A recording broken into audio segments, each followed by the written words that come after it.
Actually, it turns out that it's quite difficult to trace the origins of a book. But if I am remembering correctly, it started with the idea of the masks and a woman using male masks to show her work. This may have originally come out of a pseudonymous fantasy of my own. What would it be like to create a book, for example, under another name and see what the reactions would be. But no, the masks started it, and then this very large character began to emerge as the center of the book. And I think out of the idea of pseudonyms or masks came the idea that there could not be a single narrator, but multiple narrators who had very different views on what had happened, so that you'd have perceptual slippage, if you will. There'd be no single place to rest for the reader.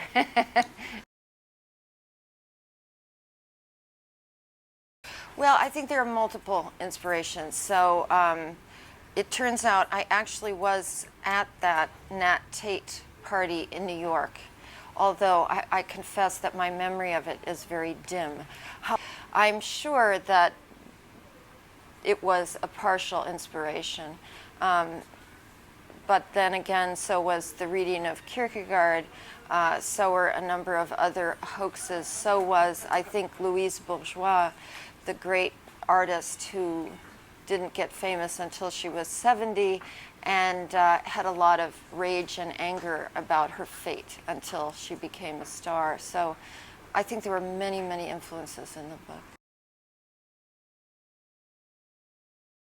I think Simone de Beauvoir was absolutely right when she wrote in The Second Sex that man, the masculine, stands in for a universal idea about what a human being is. And therefore, it's not only about women who are, the woman visual artist, the woman writer are not universal. But that's also true for, as we say in the United States, any person of color,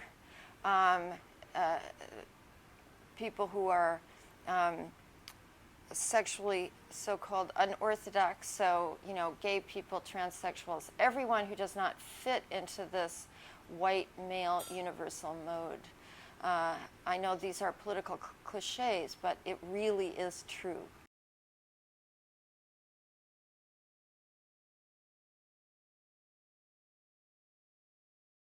Yes, so the first mask is a young artist just out of art school.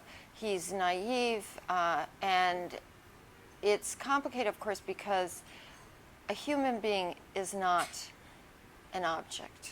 And nevertheless, my central character, Harriet Burden, does use this young man as a kind of disguise, simply put. And this turns out to be not very good for him. And not altogether good for Harriet Burden either. And so the fairy tale, if you will, the three masks, it progresses. The second mask is a man with a white father and a black mother who is gay. And when the work that Harriet makes for him, they're actually more collaborative than any of the other stories in the book. They're genuinely collaborative in some sense. When that work is shown, it is identified very closely with his gayness and blackness. And of course, it was made by a aging white woman and very much out of her inner story. So that is a fascinating example of how we are continually coding what we see through what we know about the artist. This is inevitable. And for anyone who thinks that we see the world naked, I beg to differ. We do not. None of us. Neither women nor men. We are always bringing our expectations to what we see.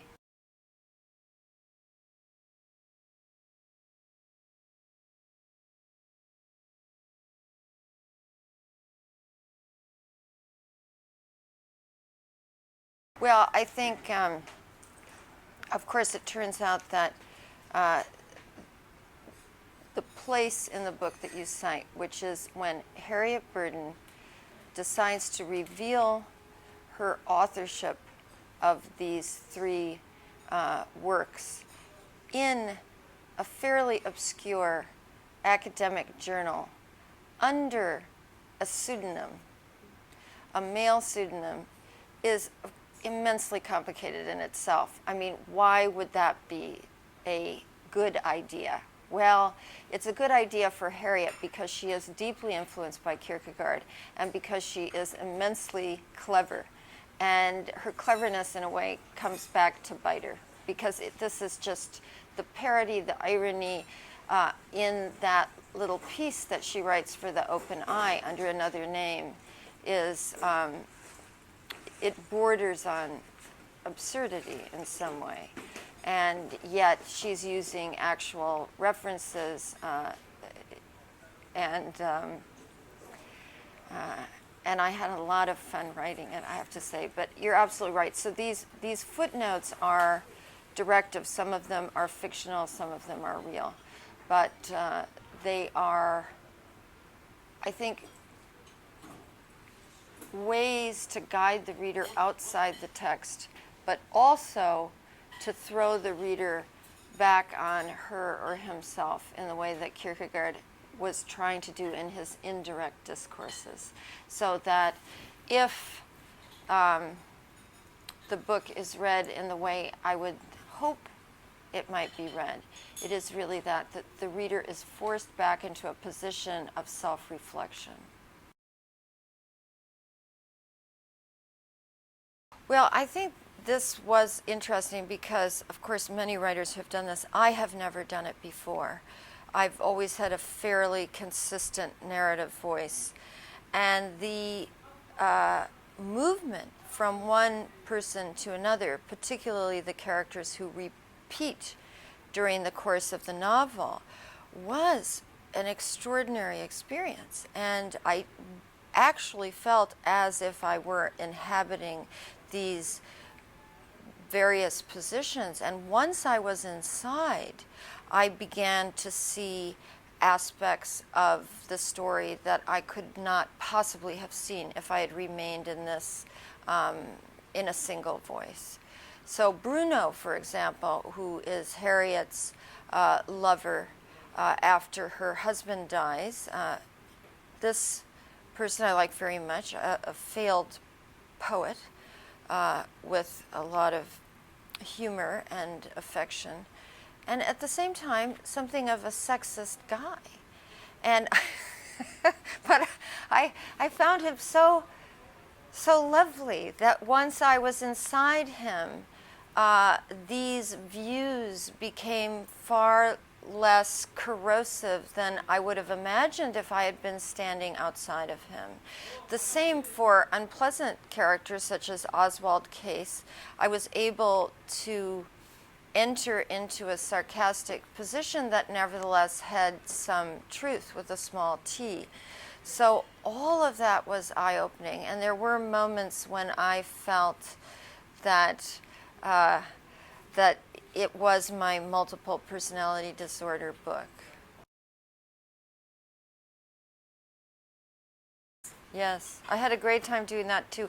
Mostly what happens then, and this is maybe why those moments in the text have a different function, I would simply see these things and then describe them. They are derived from mental images. And unlike other forms of telling in the novel, I guess what I hope to evoke is a pause, if you will, that the reader invents her or his own image and conjures up the artwork from the description on the page, and through the artworks gains some, access to, I guess, what I call the between, to Harriet Burden's psyche, but also what's outside, the other, the pseudonym, and also the cultural forms that she's drawing on to make these works of art.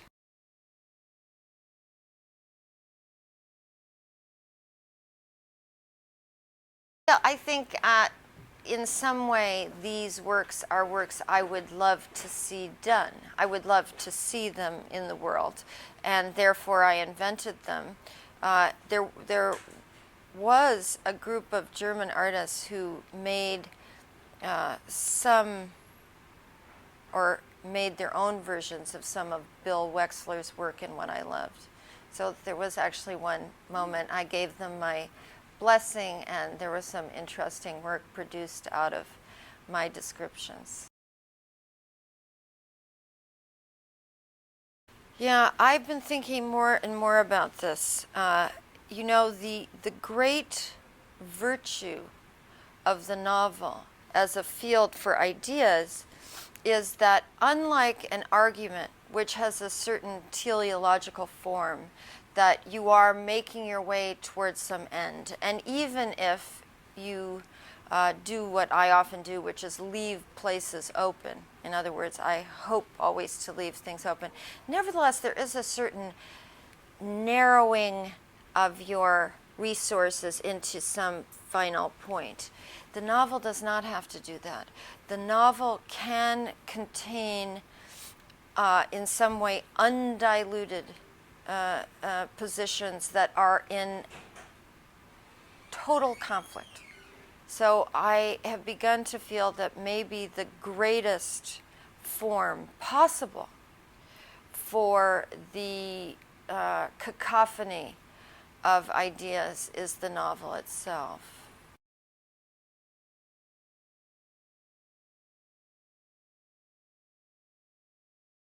Yes, well, there are a lot of references to it, and I think that this is the most parodic artwork that is produced. I mean, the naked lady with all the references on her, and the male spectator.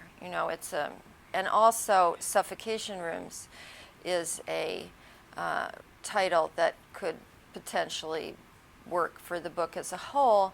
And the final piece, Beneath, which is a maze, is actually quite clearly a microcosm of the book itself.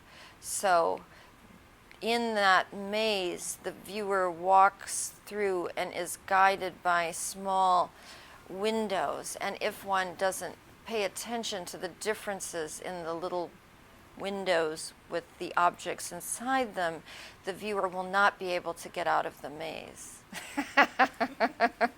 So, yeah, it is a highly overdetermined text, to use the psychoanalytic term.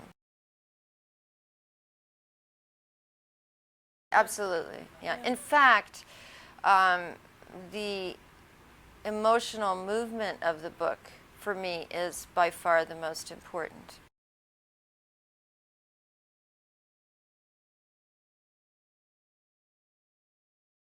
I think it's definitely a mobile text. At the same time, I think, depending on the reader, from the author's point of view, not all of these positions are equal.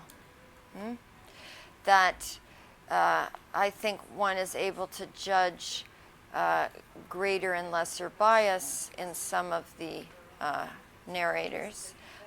Some of them are more shallow than others. Some are more profound. So, yeah, I think just as when you read a bad book or a bad, essay, you could say, listen, this person has missed, a huge part of what's going on in this world of argumentation, that there are narrators that are superior to others in the text. Yeah, yes, I think this is interesting. Actually, I've had a couple of insights that I did not at all have when I was writing the book. And I'm giving a talk at the University of Mainz in Germany after I leave Paris. I had to make up this little talk about science and, you know, writing fiction, writing science, and what does it mean? And I realized, of course, that in the essays, but also in The Shaking Woman or A History of My Nerves, I'm actually doing something very similar, which is I'm taking multiple points of view and investigating in The Shaking Woman my own symptom from varying distances. So I thought of that book quite clearly as telescopic, in the sense that at times I'm very far away from me and my symptom, telling the stories of other neurological patients, or looking at it from a very much third-person scientific point of view, and then also going very close and entering the self. And that book ends at the moment when the third person and the first person meet. And it's funny because I didn't see how closely linked those strategies were to the strategies of the Blazing World until I sat down and thought about it. So there you have it. This seems to be a emotional, intellectual, fictional and non-fictional obsession.